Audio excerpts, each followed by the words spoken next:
Hello बच्चा party, welcome to you all in my YouTube channel Dharma education. आज का हमारा टॉपिक है यूनिट प्रोसेस एंड यूनिट्स। तो बच्चा, जैसे कि मैंने आपको इससे पहले वाली वीडियो में बताया है यूनिट ऑपरेशन के बारे में, उसमें मैंने आपको बताया था कि किसी भी इंडस्ट्री के अंदर एक रॉ मटेरियल को कंप्लीट प्रोडक्ट में बनाने के लिए बहुत सारे स्टेप से प्रोसेस करने की ज़रूरत होती है। उसमें यूनिट ऑपरेशन यानी कि फिजिकल चेंजेस और यूनिट प्रोसेस यानी कि केमिकल चेंजेस करने की ज़रूरत होती है ताकि हमारे पास एक इकोनॉमिकली फिनिश्ड प्रोडक्ट हमें मिल सके। सो बच्चा, आज हम लाए हैं यूनिट प्रोसेस। यूनिट प्रोसेस क्या होता है? रॉ मटेरियल के अंदर जितने भी केमिकल ट्रांसफॉर्मेशंस होते हैं उसे कंप्लीट प्रोडक्ट में बनाने के लिए वही हमारा क्या होता है? यूनिट प्रोसेस होता है। उसी को हम क्या कहते हैं? यूनिट प्रोसेस कहते हैं। यूनिट प्रोसेस करने के बाद हमें क्या क्या चीज़ें पता चलती हैं? हमें पता चलता है कि हमने इसके अंदर कौन सी रिएक्शन करी है, कितने टेम्परेचर पे रिएक्शन करी है, कितना प्रेशर था उस रिएक्शन को करते वक्त, कितना यील्ड हमारा बना है, कितना रॉ मटेरियल एक फिनिश्ड प्रोडक्ट में, कंप्लीट प्रोडक्ट में हमें मिला हुआ है, कितना बाय प्रोडक्ट उसमें से निकला। नेचर ऑफ रिएक्शन में पता चलता है, यानी कि जो हमारी रिएक्शन है वो हमारी एंडोथर्मिक है या फिर एक्सोथर्मिक है। बच्चा, एंडोथर्मिक रिएक्शन हम उस रिएक्शन को कहेंगे जहाँ पे हमें रिएक्शन करने के लिए हीट चाहिए होती है, ओके। और एक्सोथर्मिक रिएक्शन हम उस रिएक्शन को कहते हैं जहाँ पे कि रिएक्शन से हीट लिबरेट हो रही होती है, यानी कि रिएक्शन हमारी हो रही है और उस टाइम पे जो हीट लिबरेट हो रही है उसे हम एक्सोथर्मिक रिएक्शन कहते हैं। सो बच्चा, और तीसरा हमारे पास होता है कौन सा टाइप का कैटलिस्ट हमने यूज़ किया। हम डिफरेंट टाइप ऑफ कैटलिस्ट किसी भी प्रोसेस को करने के लिए, किसी भी रिएक्शन को करने के लिए यूज़ करते हैं। तो कैटलिस्ट कौन सा हमारा यूज़ हुआ है उस रिएक्शन में, ये हमें पता चलता है। कैटलिस्ट का यूज़ हम क्यों करते हैं? कैटलिस्ट का यूज़ हम किसी भी रिएक्शन के टाइम को इंक्रीज़ करने के लिए या टाइम को डिक्रीज़ करने के लिए यूज़ करते हैं, यानी कि रिएक्शन को फास्ट करने के लिए या रिएक्शन को स्लो करने के लिए यूज़ करते हैं, ओके। सो बच्चा, कौन कौन सी यूनिट प्रोसेसेस हमारी होती हैं, यानी कि कौन कौन से रिएक्शंस केमिकल इंडस्ट्रीज़ के अंदर होते हैं?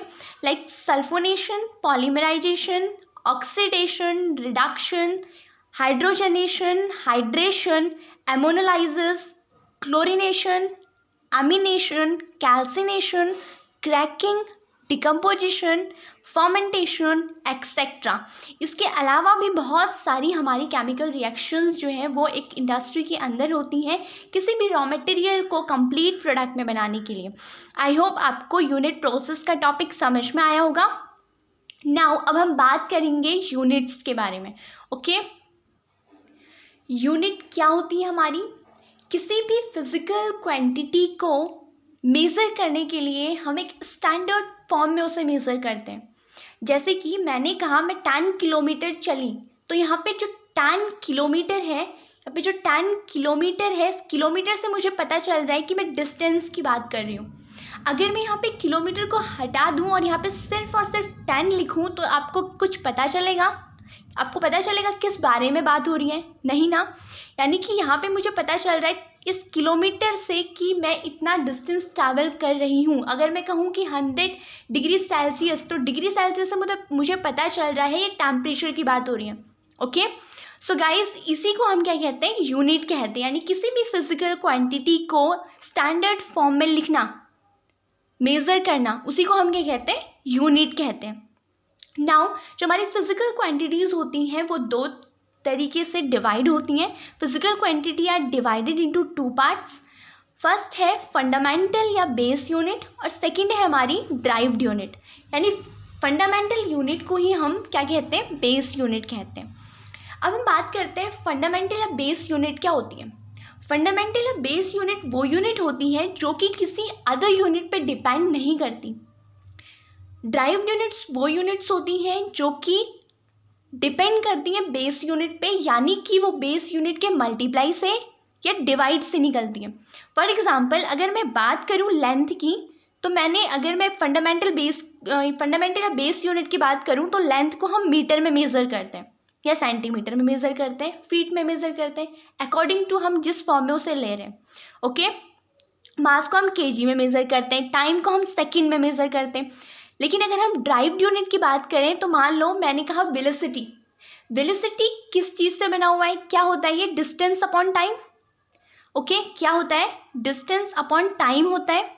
तो बच्चा अगर मैं डिस्टेंस की बात करूं तो मैं इसे मीटर में लूँगी, और अगर टाइम की बात करूं तो सेकंड में लूँगी। यानी मीटर एक सिंगल यूनिट थी हमारी, कहाँ पे, बेस यूनिट पे, ये किसी अदर यूनिट पे डिपेंड नहीं कर रही थी। यहाँ पे ये एक बेस यूनिट थी, लेकिन अगर ये यहाँ आई है मीटर पर सेकंड, यानी दो बेस यूनिट हमारी क्या हो रही है, आपस में डिवाइड हो रही हैं, और एक नई यूनिट बनी हमारे पास, क्या बनी, मीटर पर सेकंड, जिसे कि हम वेलोसिटी की यूनिट कहते हैं। यानी कि हमारी जो ड्राइव्ड यूनिट है वो कैसे बनी, दो बेस यूनिट का मल्टीप्लाई करके या फिर डिवाइड करके। ओके, नाउ हम बात करते हैं कि हम इन फंडामेंटल यूनिट्स को और ड्राइव्ड यूनिट्स को आखिर किस किस फॉर्म में लिख सकते हैं। तो बच्चा, यूनिट सिस्टम, किसी भी यूनिट को हम सीजीएस में, एफपीएस में, एमकेएस में या एसआई में लिख सकते हैं। ज़्यादातर हम एसआई यूनिट का ही यूज़ करते हैं, स्टैंडर्ड फॉर्म हमारी एसआई ही होती है। ओके, तो हम सीजीएस में लेंथ को सेंटीमीटर में लेते हैं, मास को ग्राम में लेते हैं, और हमारा जो टाइम होता है उसे हम सेकंड में लेते हैं। वही मैंने यहाँ पे लिखा हुआ है, it is a system of measurement in which the fundamental units of measurement of length, mass and time are centimeter, gram and second. Okay, now fps की बात करें तो हम लेंथ को फुट में लेंगे, मास को पाउंड में लेंगे, और टाइम को हम सेकंड में लेंगे। सेम वही चीज़ मैंने लिखी है। ओके, एमकेएस की अगर हम बात करें तो हम यहाँ पे लेंथ जो लेते हैं वो मीटर में लेते हैं, मास को हम केजी में लेते हैं, और जो टाइम होता है हमारा उसे हम क्या करते हैं, सेकंड में लेते हैं। ओके बच्चा, नाउ एसआई की बात करें तो एसआई जो मास होता है उसे हम केजी में लेंगे, लेंथ हम मीटर में लेते हैं, टाइम को हम सेकंड में, टेम्परेचर को हम केल्विन में लेते हैं, मोल को किलोग्राम मोल, फोर्स को न्यूटन में, और प्रेशर को, प्रेशर क्या होता है,